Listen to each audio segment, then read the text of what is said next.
Hello, everybody. How are you all doing? This is our last recording. We are at the last stretch, and we are so excited to close you off with this thought provoking topic that we're going to discuss today. Again, I am Candace. By now, you guys should know my name. I'm here with Dr. Joe as usual. We are going to close you guys off for the year and, wish you a great Merry Christmas. And hopefully next year you will join us for what God has for us. All right. So, welcome in. Be sure to share it with your friends, family, and follow us on all our social media handles. And we'll see what God will do today. All right. So, Dr. Joe, welcome in. Yes, Sister Candace. Thank you so much. What an amazing year. I am so grateful to God for the transformations that He has brought our lives, and also I believe in the life of our audience. God has been so merciful to us. God has blessed us this year. Thank you, Candace. I mean, you have been so wonderful. You've been an amazing host each and Amen. every week. I know it's been a very busy time for you. And then you out there, dear audience, for not just tuning in each and every week, but we've seen a lot of growth this year on our downloads. And Mm. so that is because of all that you do. You download it, you share it, and we are very grateful. We are so grateful. And I just wanted to take this minute, Sister Candace. I know it's just the intro, but I wanted to let everyone, including our maker and the one who helps us, know that I am very grateful. I am very grateful. Yeah, yeah, yeah. And we thank God, and I think viewers out there will attest to every week, the discussions. And most of them, sometimes we don't plan the questions, we don't plan the what we're gonna talk about. The theme is planned. You of course you prepare yourself and think through what you want to say and wait on God for Him to direct you, right? But sometimes we get here and it's like it goes on a left field. But at the end of the day, God uses it to bless you out there. And we like Dr. Joe said, we are so grateful because without you all, hour of healing will not be hour of healing, right? Yes, We'll just be speaking to ourselves and that's it. But you out there, you share it. If it's only one of you, two of you, three of you, you are somebody to us and we thank you and we thank God for your life. So absolutely. yes. So today we are actually going to, I think for the past couple of series we've been talking about wealth, so that is where we are going to end this year's discussion. And today's is going to be focused on the purpose of wealth Mm. and how to be wealthy, right? So I want to hand it over to Dr. Joe as he, give us a summary of how far and, we've come and where we are now so that we can close this year off with a better understanding. All right. So, Dr. Joe? Yes, thank you so much, Mr. Candace. The truth is that, as I said earlier, it's been a very powerful year. It's been a year of a lot of growth. We started the year talking about where our allegiance were. I went back to look at the topics that we've discussed, and it's important to realize a few things because you realize that in anything that we do, without the proper understanding of why we are doing what we do, then there is room for error, there is room for laziness, and even giving up. And so I look through what we have gone through today, number your days, talking about the intentionality with which we have to live life, the value, who is sending for you. And we'll be touching base a bit on that today when we talk about how to be wealthy. But you will see that over the year, by the mercies of God, there has been a gradual transformation. We've been on this journey together that eventually led us into the place of wealth. Because, as I said in the beginning, when we talked about the dynamics of wealth, it is important that we are able to make certain distinctions, right? Because remember, I made a statement that your career is not the same as your calling. There are a few times that your career and your calling can be one and the same. But the Right. reason why I stress this when we talked about the dynamics of wealth is the fact that your career, no matter how well you are paid, no matter how much you make with your career, will make you an asset to someone. As long as it's a career you are doing to get income, that's how we defined career in part one of this conversation. It is to make you an asset, and it's not wrong. to be an asset to people. But your calling, once you step into it, makes the world an asset to you. That is why I said that your calling is what your wealth in life is tied to. Because you find that once you step into your calling, the world and all its resources now become an asset for you. And so, for our Christian brothers and sisters, you remember the Bible says that you will call for one and the nation will answer. Why? Because once you step into your calling, when you need one thing, everybody wants to do it for you because they are an asset to your calling. And so, Mhm. really, if we want to walk into wealth, and that is all we have been talking about, the various types of wealth and all that we have discussed, if we want to walk in wealth, then the truth is we need to find our calling and we need to hone our calling. We need to step into it and move in our calling. Because Mhm. other than that, we will just keep roaming around the corridors of riches and mistakenly think that we are wealthy until the value that we are to the people that we work for is no longer that valuable. And then we will realize that all along we did not have wealth, but we had Mhm. riches. So Yeah. I believe that's how far we've come. And so we will be able to pick up from there. Wow, that's very powerful. And I remember these conversations, in the course of the year, and it was a very life-changing topics that we dealt with. And back to today's is the purpose of wealth, right? Mm, And how to be wealthy. correct. So we will pick it up one after the other. And so I will give it back to Dr. Joe, and he will give us the brain behind today's topic, because of all the days of the year, right? This is what God led him to pick for today, for the end of the year. So I'll give it to him for him to give us a summary, what led to that, and then we'll go into today's topic. Yes, Takendis, and I will try to be very brief and very short because I think I mentioned some of this when we talked about the dynamics of wealth. But the truth is that a lot of us desire for wealth, but we really don't walk in wealth. And the reason is because even when wealth comes, we have not been primed enough or we have not engaged enough knowledge and principles to know why we want to be wealthy in the first place. I mean, Yeah. for a typical example, step out on the street and ask 10 young people what they want most in life. And I can assure you without prophesying that about 9 or 10 of them will, in their top three, have riches as part of it or wealth in some form as part of it. But the question is one, why haven't we attained wealth if so many people want it? And two, do we really even know why we want to be wealthy? And so that's why we're doing these two topics together to talk about how to be wealthy. Once we know the purpose for why we are going to be wealthy, when riches come, we need to know what to do with the riches. And so before we even go into how to be rich or wealthy or whatever it is, now let's talk about why we are going to step into that, because I truly believe that next season we are going to step into a whole new dimension, which will be a greater blessing for all of us. The truth is, when we talk about the purpose of wealth, and some people may think that some of these things are too simple, too basic, but they are actually true.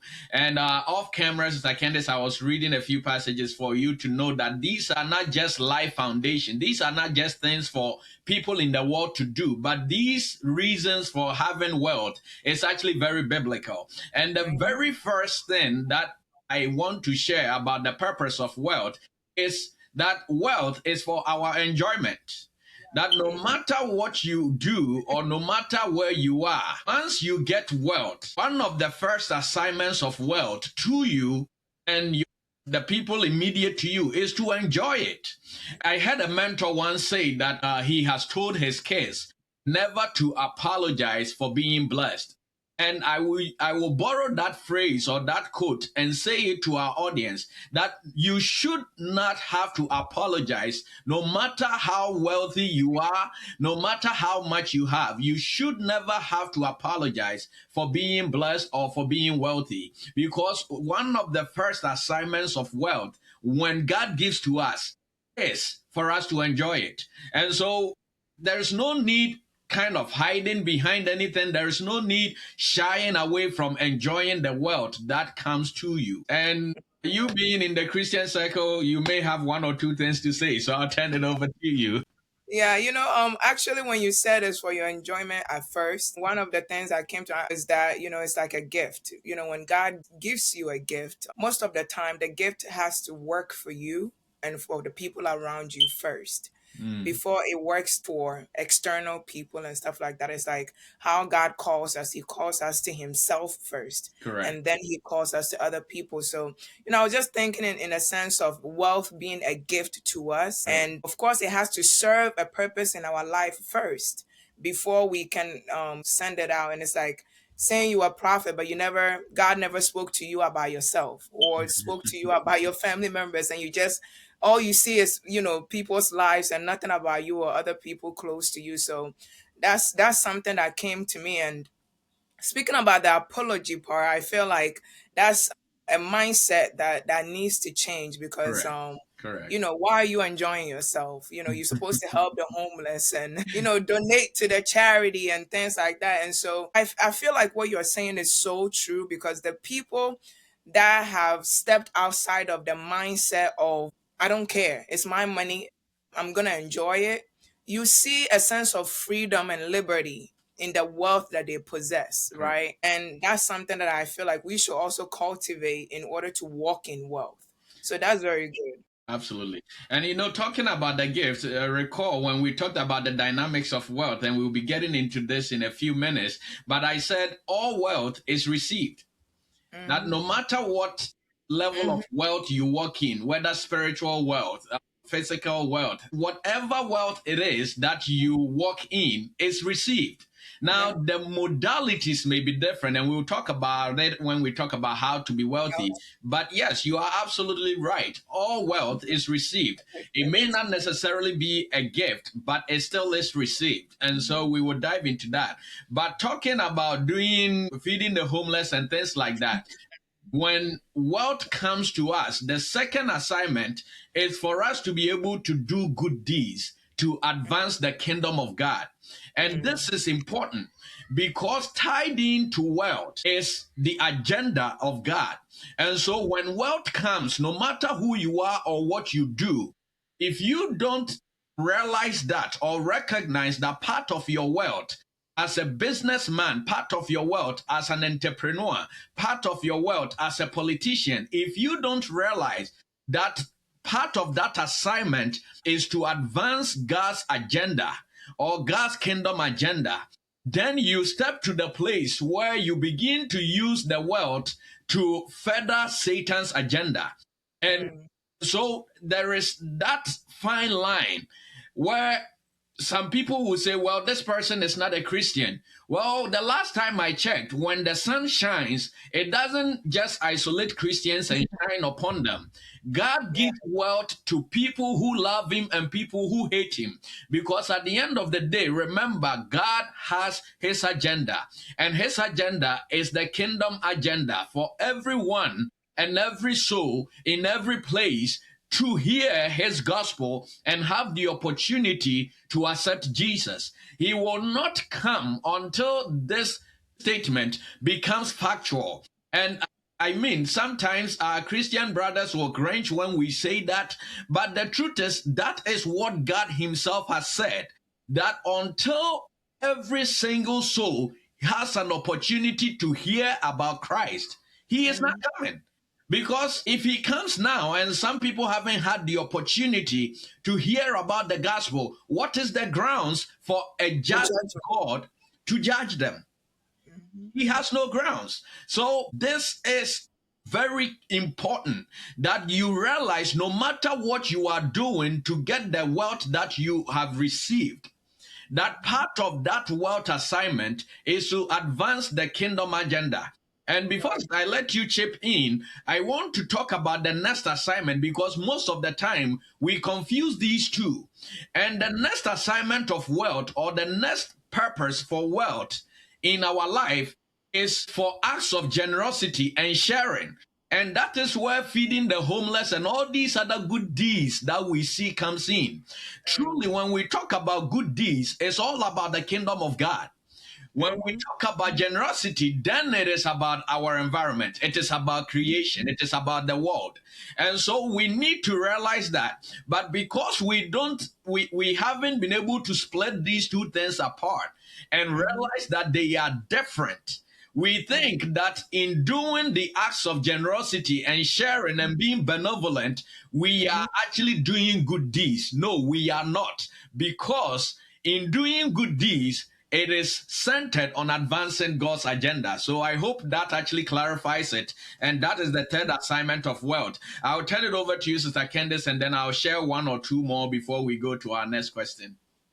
Right, right. And it's good that you said that because I hear a lot of people saying, I do good to the homeless, I do good, blah blah blah. Correct. They replace that with, their Christian walk with God. Meanwhile, that's all there is. Yes. Them doing good, right? I mean, the devil does good, but there is always something behind the good deeds that quote Yes. unquote Yes. he claims to do. So doing good doesn't mean you are doing God's agenda. There is Correct. has to be in an intentional good deed that you are doing. But I wanted to just pitch in something with the fact that sometimes some of our brothers and sisters, when they hear that God will not come until everybody has gotten the opportunity to hear Mm. his word. And I think the misunderstanding there sometimes is that we feel like everybody has to come to Christ. That's what God is Mm. waiting for, or Mm. that's what we are Okay. saying when we say that.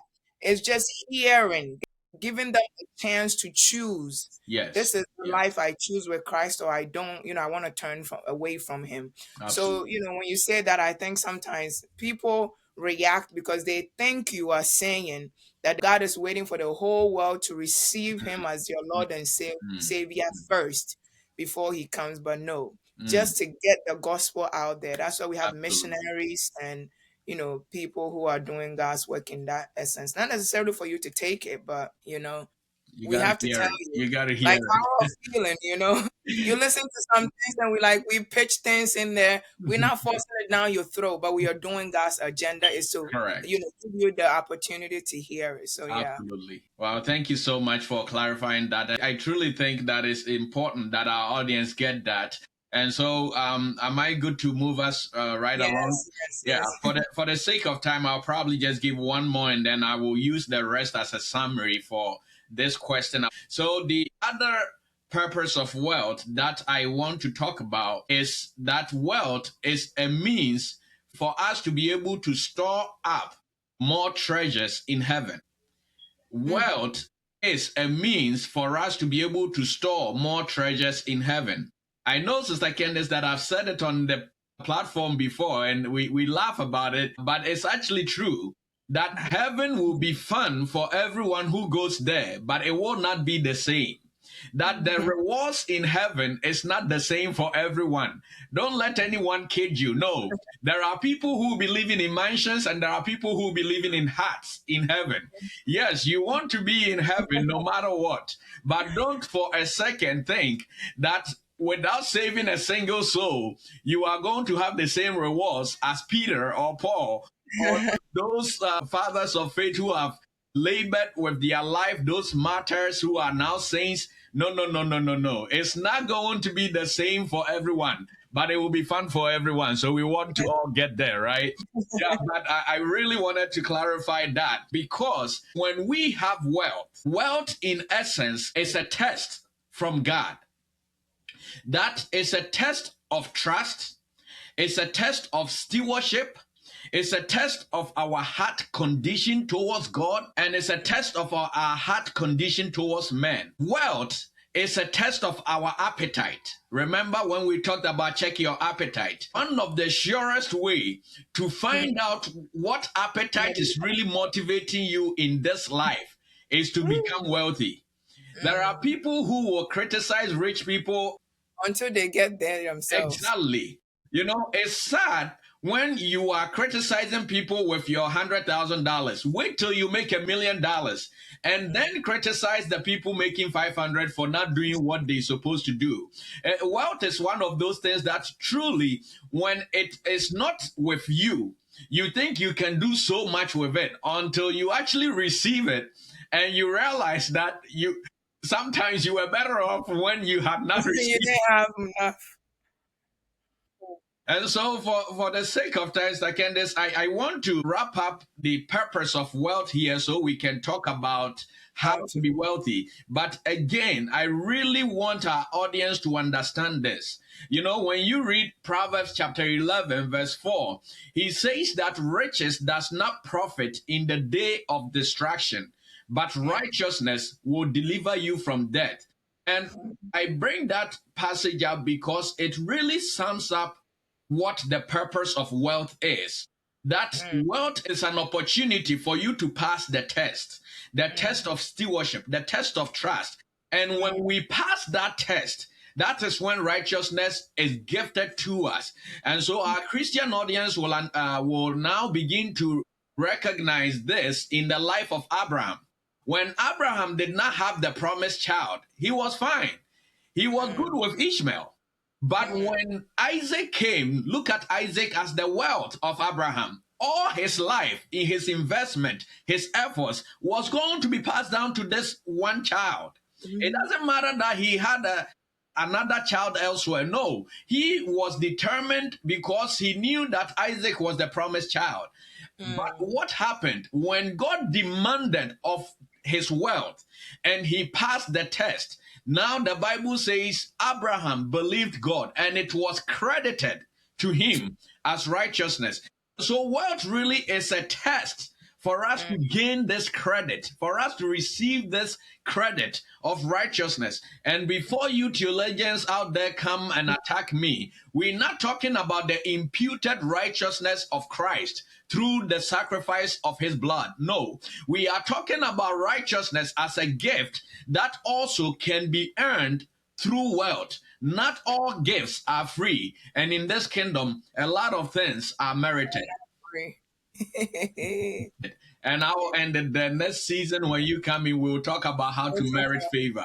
God bless you. I can this over to you. Right, that's one of the things that God has paid it all. Jesus has paid it off. He has paid it all, but I'm still fasting. Yes. I'm fasting. I'm praying. Like yeah. So that's one of the misconceptions. But I hopefully by now most Christians know that a lot of things in this kingdom is not hand over.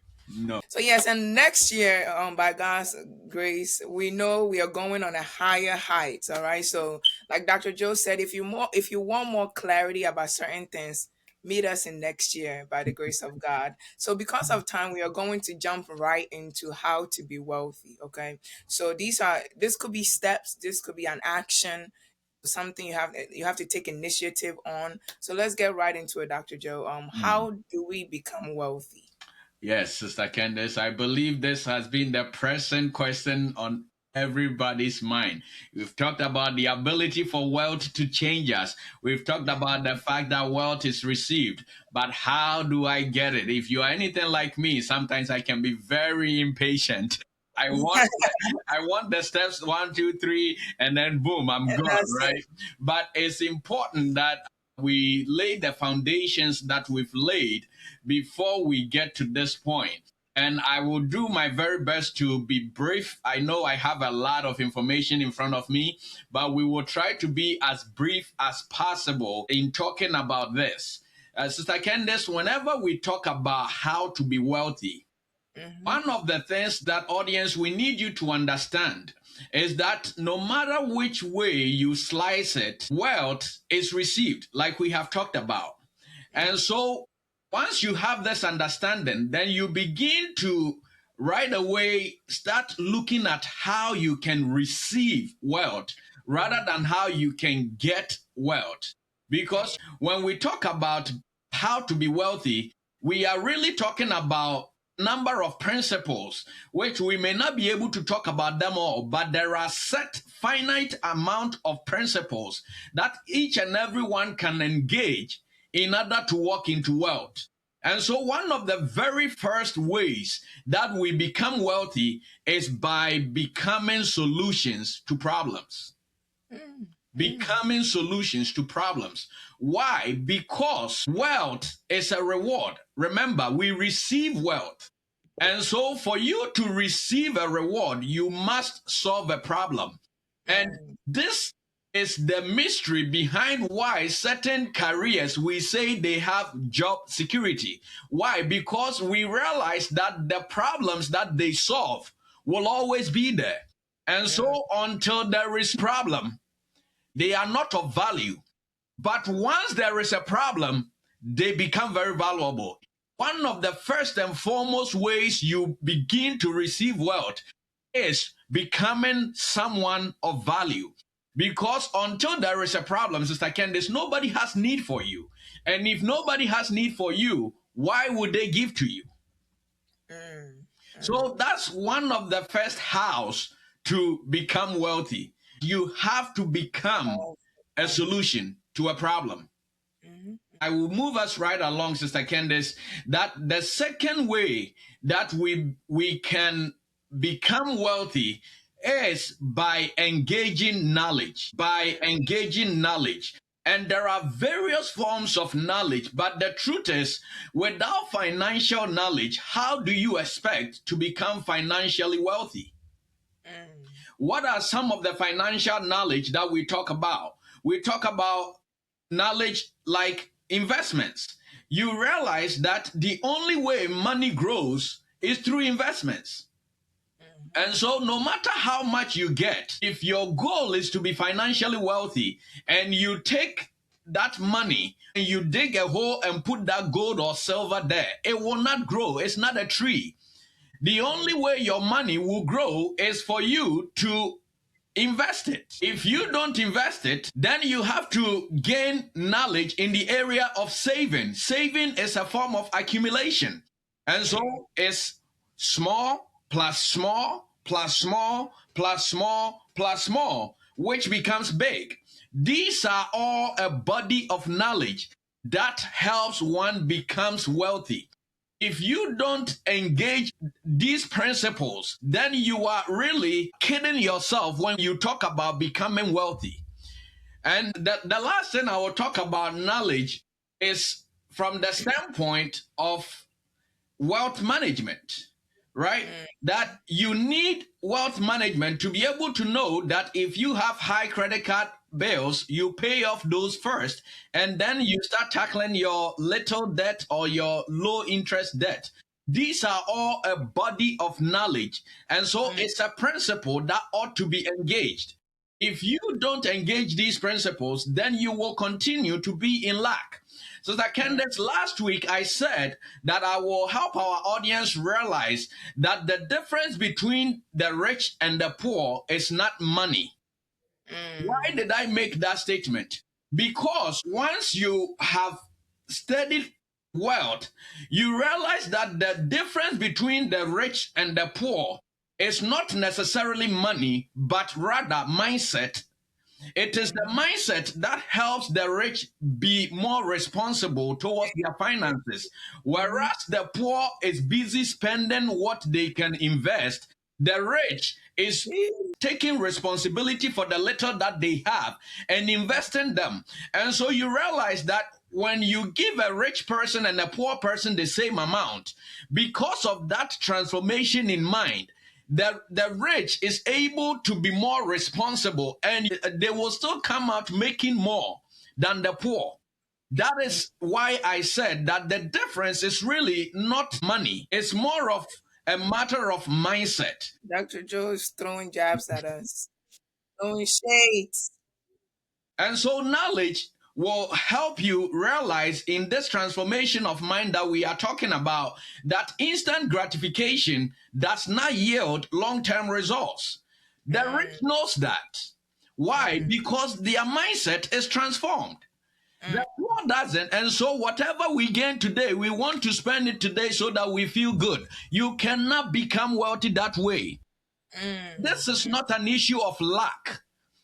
This mm, really is not an issue of lack. So, knowledge is a very powerful principle when it comes to being able to gain wealth.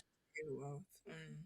I think sometimes too, like with what you're saying, it's very ironic because when you think about when you said when you give the poor and the rich the same amount of money, chances are the wealthy person can, manage it better or know the value of the money and things like that and even make more out of it. And it's very ironic because I was thinking in a sense of the poor is poor in mind.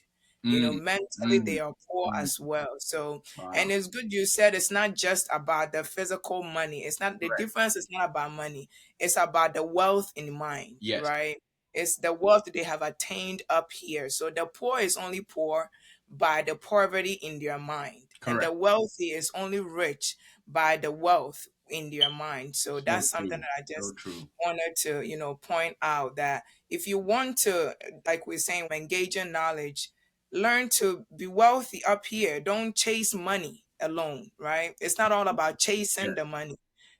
Gain knowledge up here, acquire knowledge up here. Make sure you are full up here.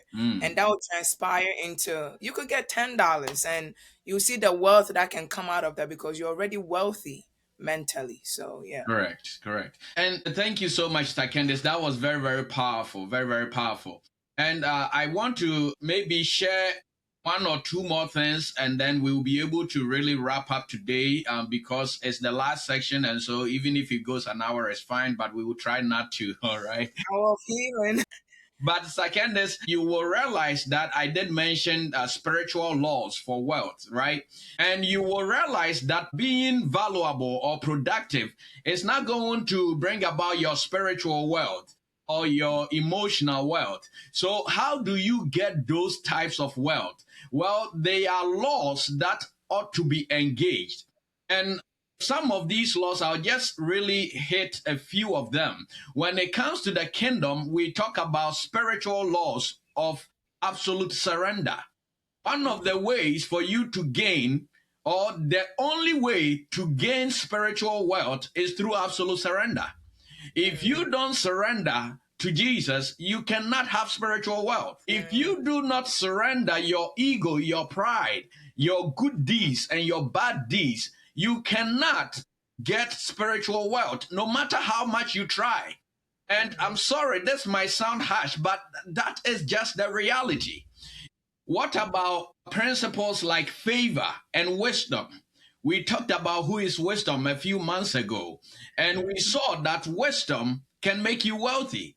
So, how do mm, you become wealthy? You go for wisdom. How do you mm, go for wisdom? We shared with you where wisdom can be found, right?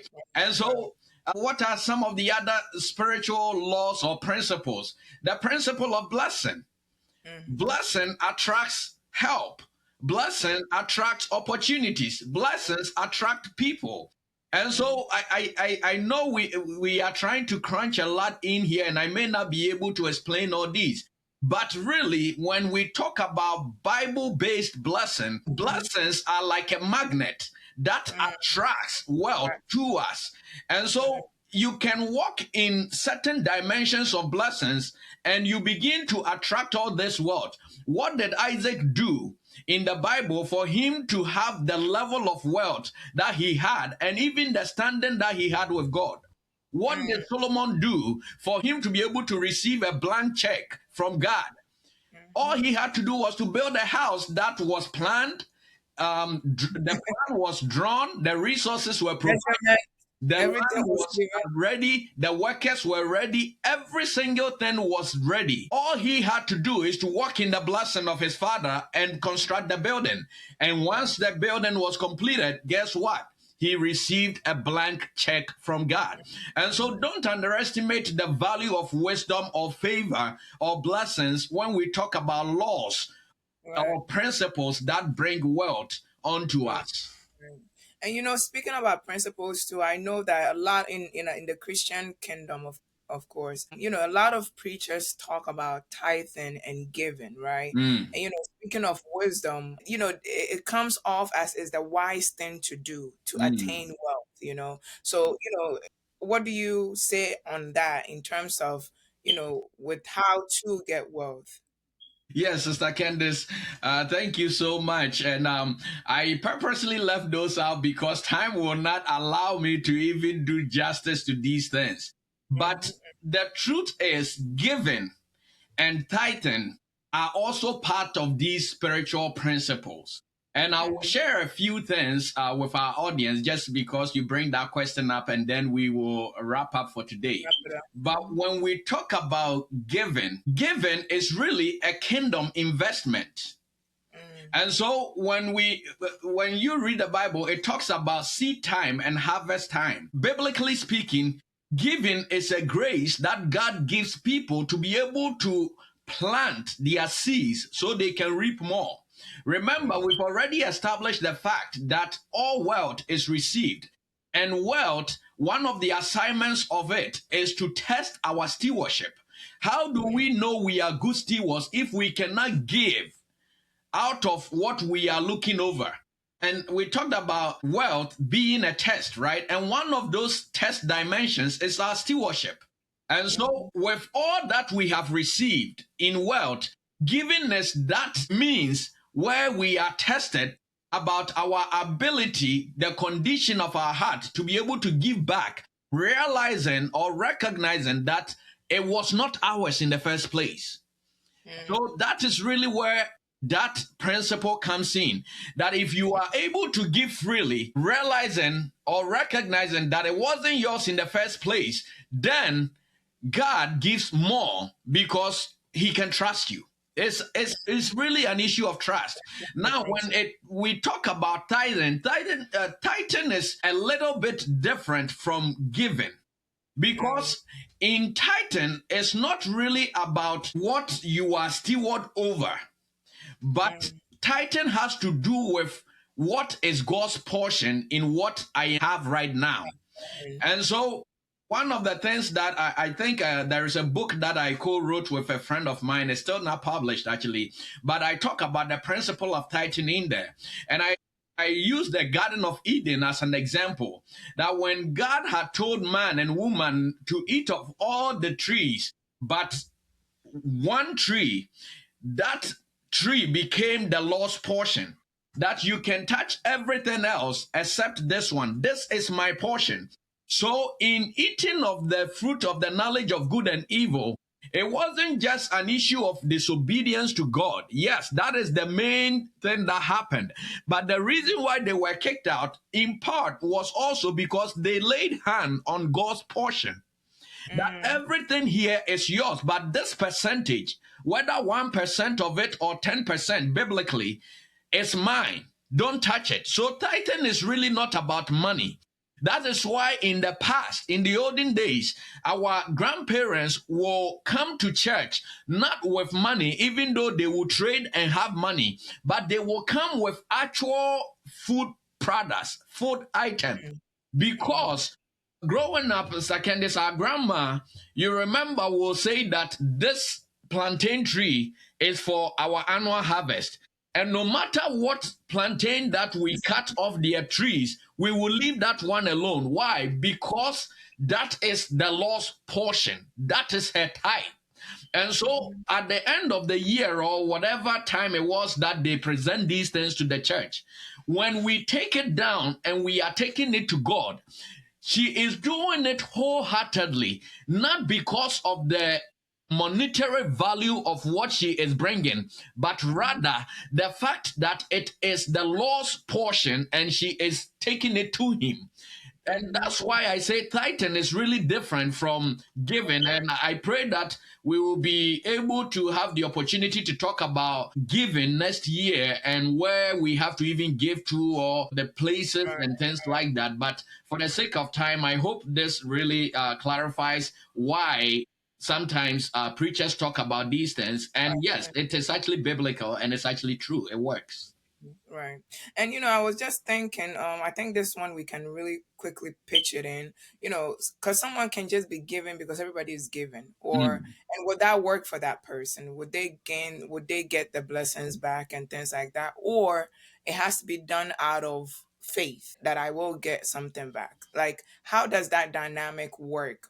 Or what is the posture for that? I think we can. So with giving, it's really not an issue of faith. It is the posture of the condition of the heart. And so in giving, you are not to give out of compulsion. You are not to give because others are giving. You are to give with an understanding that what I have belongs to God. And so I am taking out of what He has given me to give back to Him, because before they came to me, it was all His in the first place. So when Right. it comes to giving, and the reason why giving becomes very controversial is because sometimes preachers will get us to a place where they want us to give with faith, give with a condition attached to it, and all those things. But biblically, Sister Candace, I humbly submit to our audience that that's really not true.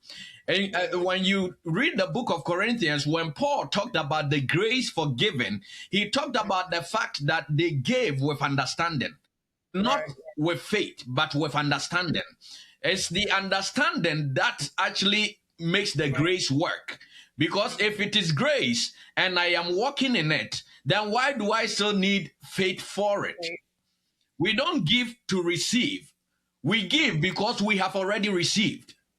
And Right. so it's an understanding that we need to have, and an orientation of the heart that allows us to be able to give. So hopefully that clarifies your question. Yeah, that's very powerful. That's very powerful. Yeah, and that's very good. It clears it up, especially with the given aspect, because, like you rightfully said, sometimes it becomes like a condition and a this and a that, and it's like you have to, and all the, what people would think, what people. Mm. So it's none of that, right? So it clears it up, and I needed to hear that too. So thank you for that. So yeah, so purpose of wealth and how to be wealthy. You've heard a lot. We pray that the things that you've heard, you will actually utilize it in your daily life, right? Mm. And these are, it is few, but these are powerful, very powerful, powerful principles that Dr. Joe aligned today with the knowledge being the solution. And solution, you think, oh, I mean, there's nothing to solve in this world. There's a lot of problems. What do I like? Where do I start? Hello, look through the window. There's full of problems out there. Look within you, your callings, your giftings. It can serve a purpose to solve a solution. Could be a small group, a big group, but in all, God will use it to bless you. So I'll hand it over to Dr. Joe as he wraps us off. Guys, this is the last recording. This is the last time you're gonna hear my beautiful voice until next year, actually. So, rewind, play, listen, All right. But I'll hand it over to Dr. Joe. We are so grateful to you all. It's been a blessing every single week being here discussing to bless your lives. This is also given for us, right? Yes. And so we thank God, and we hope and pray that your life has been transformed. You've been healed. Communities have been healed. And we pray that next year, this is one of the things that we keep saying, questions, whatever you have, send it to Dr. Joe. Whatever topics you want us to treat, send it to hour of healing 23 at gmail.com, and we'll be sure to tackle it next year, because we are here for you. We want what's best for your growth. And so I don't want to say much, but I'll give it to Dr. Joe as he closes us off. Until next year, I wish you all Merry Christmas and a Happy New Year until we meet again. And Dr. Joe, take us off. Yes, Sister Candace, thank you so much for the wonderful job you've done hosting us throughout this year.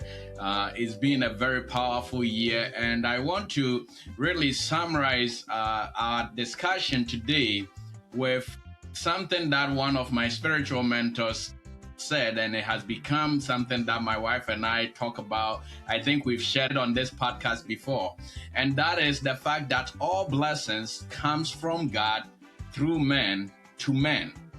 All blessings comes from God through men to men.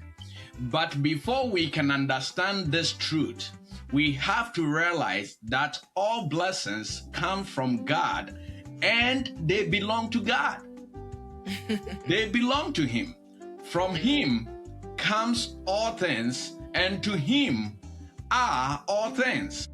Once you have this understanding, then Sister Candace, the final thing I will share with our audience is that you begin to realize that in this life, having wealth is not an achievement. Wealth does not become something that you go about throwing your hands in the air, rubbing it in people's faces, looking down on those who don't have it. No, you realize that wealth is a trust from God. And that truly is the purpose of wealth. And so we've talked about the dynamics of wealth, and I really hope and pray and trust that we will go back and re-listen to some of these principles. But my dear audience, make no mistake about it. When it comes to walking in wealth, especially financial wealth and spiritual wealth, there are no lack about it. They are principles. Yes, there are times where the divine nature can override and bring about other things, as we talked about, when you engage certain spiritual laws. But they are laws for a reason. You don't have to believe in God for his laws to work for you. The law of seed time and harvest work whether you believe in God or you don't. And it's the same for these laws of wealth. But if you will seek for any form of wealth, we remind you, it is most important that you seek spiritual wealth. Because what will profit a man if he gains the whole universe but lose his soul at the end of the day? Friends, it's been a pleasure. It's been a great honor. It's been a wonderful privilege for me to be able to not only host Hour of Healing, but also be able to share what God gives us with you week in and week out. By the mercies of God, we will be coming your way with season 4 in the year 2026. And I assure you, by the integrity of God's grace, the best is yet to come. Until we see you next year, which will be, I believe, the third week of January 2026. We want to bless you. We want to wish you well. And we pray that God, by his mercy, will grant you all the resources you need to be able to start walking in these levels of wealth that we have discussed. God bless you. We will see you next year on season 4 of Hour of Healing. Bye-bye.